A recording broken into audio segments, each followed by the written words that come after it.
Hello guys welcome to my new mini blog. तो आज सकाळो breakfast आमर आसला मार्केट रू कहीं मोर लेट हो जाऊला ऑफिस जीवाई का तो एपटे अलग सारा काम थिला तो सरू नाला तो से लगे आम सब ब्रेकफास्ट करनी जोटा कि पूरी आ मटर आलू तरकारी चॉप थिला।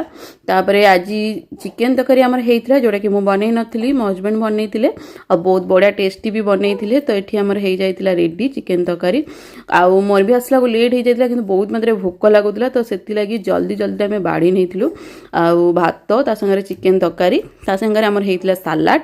तो यहीपरि भाव में आज भी आम पुअर जेहेतु 4 मंथ कंप्लीट हो जाइए तो से मत फोटोशूट भी किसी करार आउ तो से मुझे चलो लेट जेहेतु हो जाऊँगी जल्दी जल्दी रे आम सारी नवा।